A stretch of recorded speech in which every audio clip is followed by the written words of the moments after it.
Salomon Mayer Rothschild goes to Vienna, Austria, and sets up the bank M. von Rothschild and Sohn.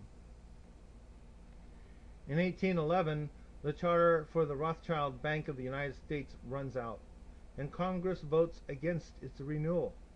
Nathan Mayer Rothschild is not amused, and he states, "Either the application for renewal of the charter is granted, or the United States will find itself involved in a most disastrous war." However, the United States stands firm, and the charter is not renewed, which causes Nathan Mayer Rothschild to issue another threat.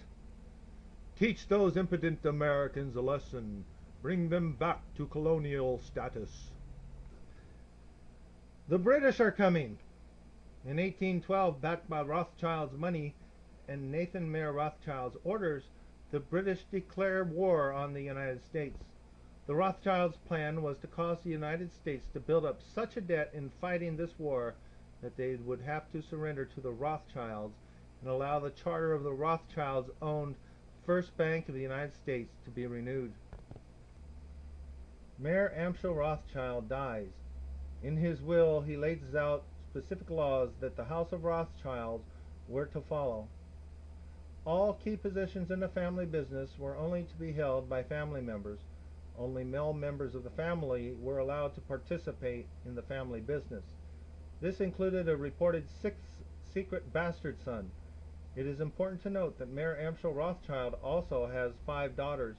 So today the spread of the Rothschilds Zionist dynasty without the Rothschilds name is far and wide, and Jews believe the mixed offspring of a Jewish mother is solely Jewish. The family was to intermarry with its first and second cousins to preserve the family fortune. Of the 18 marriages by Mayer Amschel Rothschild's grandchildren, 16 were between first cousins, a practice known today as inbreeding. No public inventory of his estate was to be published. No legal action was to be taken with regards to the value of the inheritance. The eldest son of the eldest son was to become the head of the family. This condition could only be overturned when the majority of the family agreed otherwise. This was straightway the case, and Nathan Mayer Rothschild was elected head of the family following his father Mayer Amschel Rothschild's death. Jacob, or James Mayer Rothschild, goes to Paris, France, to set up the Bank des Rothschilds Thierry. Nathaniel de Rothschild, the son-in-law of Jacob James Mayer Rothschild, another traitor, is born. In 1814, with regard to the $3 million Prince William IX of Hesse-Hanoi had entrusted to Mayer Amschel Rothschild for safekeeping, for an account of what happened next, we turn to the Jewish Encyclopedia, the 1905 edition, volume 10, page 494, which states, "According to legend, this money was hidden away in wine casks, and escaping the search of Napoleon's soldiers when they entered Frankfurt, was restored intact in the same casks in 1814, when the Elector Prince William IX of Hesse-Hanoi returned to the Electorate, Germany." The facts are somewhat less romantic and more businesslike. This last line indicates the money was never returned by Rothschild to Prince William IX of Hesse-Hanoi. The encyclopedia goes on to state, Nathan Mayer Rothschild invested his $3 million in gold from the East India Company, knowing that it would be needed for Wellington's Peninsula campaign. On the stolen money, Nathan made no less than 4 profits. On the sale of Wellington's paper, which he bought at 50 cents on the dollar and collected at par, on the sale of gold to Wellington, on its repurchase, and on forwarding it to Portugal. In 1915, the 5 Rothschild brothers worked to supply gold to both Wellington's army through Nathan in England and Napoleon's army through Jacob in France, and begin their policy of funding both sides of wars. The Rothschilds love wars because they are massive generations of risk-free debt. This is because they are guaranteed by the government of a country, and therefore the efforts of the population of that country. And it doesn't matter if that country loses the war, because the loans are given on the guarantee that the victor will honor the debts of the vanquished. The Rothschilds thrive on communism, fascism, capitalism, every other ism, because they either designed them or simply built upon them via their paid-off think tanks.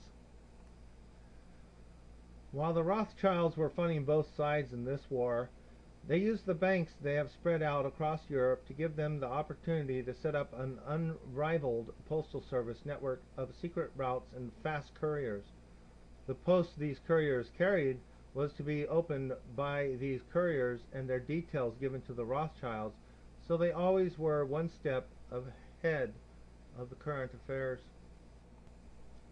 Furthermore, these Rothschild couriers were the only merchants allowed to pass through the English and French blockades. It was these couriers who also kept Nathan Mayer Rothschild up to date with how the war was going, so he could use that intelligence to buy and sell from his position on the stock exchange in accordance with that intelligence. One of Rothschild's couriers was a man named Rothworth.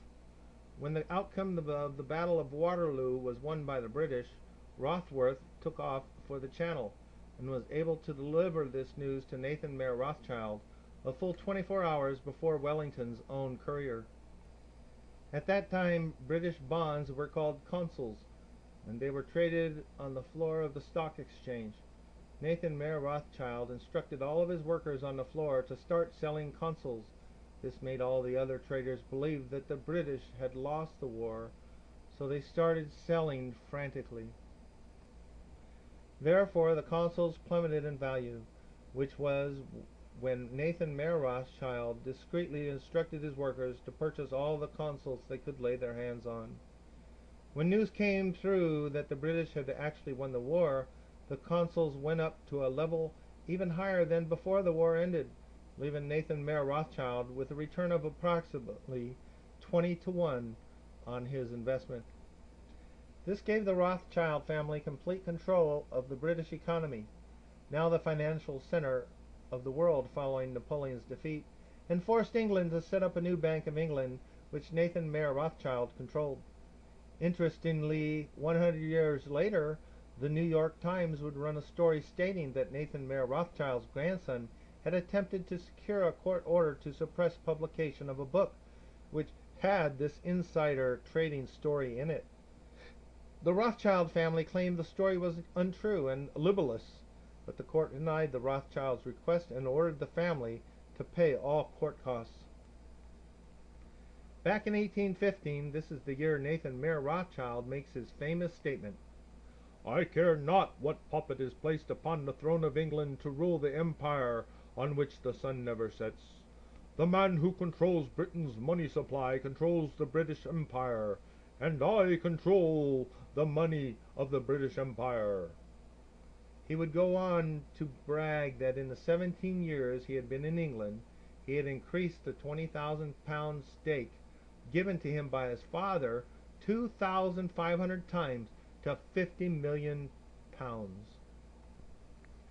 The Rothschilds also used their control of the Bank of England to replace the method of shipping gold from country to country, and instead used their 5 banks spread across Europe to set up a system of paper debts and credits, the banking system of today.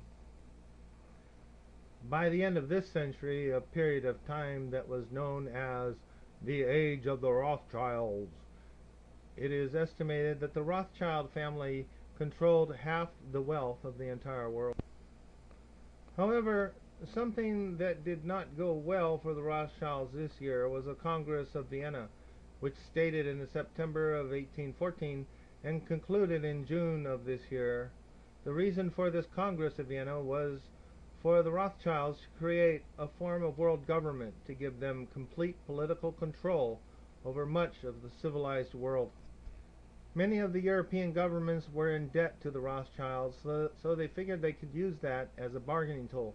However, the Tsar Alexander I of Russia, who had not succumbed to a Rothschild central bank, would not go along with the plan, so the Rothschild world government plan failed.